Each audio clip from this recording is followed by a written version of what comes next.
మొన్న ఏప్రిల్ 22న కాశ్మీర్లోని పెహల్గాంలో పాకిస్తాన్ సడన్గా అటాక్ చేశారు. అది కూడా హిందూస్ని మాత్రమే టార్గెట్ చేశారు. షూట్ చేసే ముందు కూడా వాళ్ళ ప్యాంట్స్ని కిందకి లాగి హిందూసా లేదా ముస్లిమ్సా అని చెక్ చేసి మరీ చంపారు. మొత్తం 22 మంది హిందూస్ని చంపారు. అలాగే పక్కన పారిపోయే వాళ్ళని కూడా చంపేశారు. కాశ్మీర్ లోకలైన ఒక ముస్లిం వ్యక్తి హెల్ప్ చేయడానికి వస్తే అతన్ని కూడా చంపేశారు. వాళ్ళు 22 కంటే ఇంకా ఎక్కువ మందిని చంపేశారని కొన్ని వార్తలు కూడా వస్తున్నాయి. ఆ పాకిస్తాన్ కొడుకులు ఒక అమ్మకి అబ్బకి కనుక పుట్టుంటే మా ఎదురుగుండా వచ్చి యుద్ధం చేయమని చెప్పండి. ఈ టెర్రరిస్టులకి కొంతమంది కాశ్మీరీ లోకల్స్ హెల్ప్ చేశారని కూడా కొంతమంది అంటున్నారు.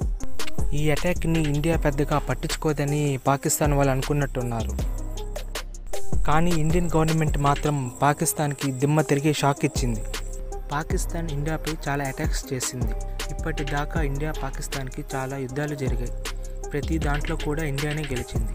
ఒక్క యుద్ధంలో కూడా పాకిస్తాన్ గెలవలేదు.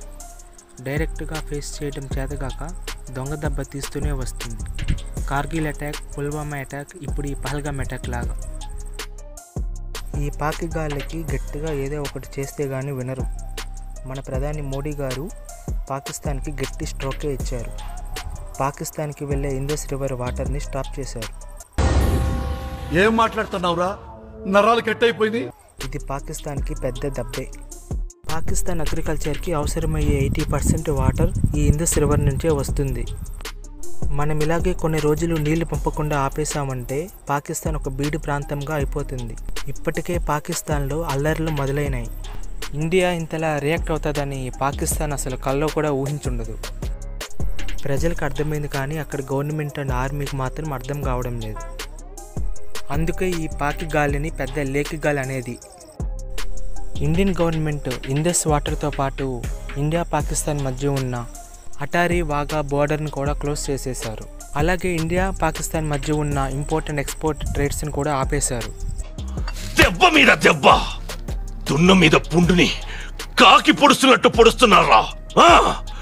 ఇండియా రియాక్షన్కి పాకిస్తాన్కి దిమ్మ తిరిగిపోయి ఉంటుంది. ఇండియా ఇంతలా రియాక్ట్ అవుతుందని పాకిస్తాన్ అసలు కల్లో కూడా ఊహించుండదు. పాకిస్తానీ సోల్జర్స్ 1200 మంది పైకి రిజైన్ చేసి వెళ్ళిపోయారు. అలాగే ఆఫీసర్స్ 250 మంది పైకి రిజైన్ చేసి వెళ్ళిపోయారంట. వాళ్ళ ఫ్యామిలీస్ని కూడా ఫారెన్కి పంపించేశారు. ఏమైందిరా? అరే వార్ కావాలని మీరే కదరా కావాలన్నారు, మళ్ళీ మీరే వెళ్ళిపోతే ఎట్లారా? ఇండియాలో కొన్ని వేల మంది పాకిస్తానీ వాళ్ళు ఇల్లీగల్గా ఉంటున్నారు. అలాగే ఇండియన్ గవర్నమెంట్ ఇండియాలో ఉన్న ప్రతి ఒక్క పాకిస్తానీల్ని వాళ్ళ దేశానికి వెళ్ళిపోమని ఆర్డర్ పాస్ చేసింది. యోగి ఆదిత్యానంద్ గారు సీఎంగా ఉన్న ఉత్తరప్రదేశ్లో అయితే పాకిస్తాన్ వాళ్ళందరినీ పంపించేశారు. ప్రపంచ దేశాలన్నీ కూడా ఇండియాకే సపోర్ట్ చేస్తున్నాయి.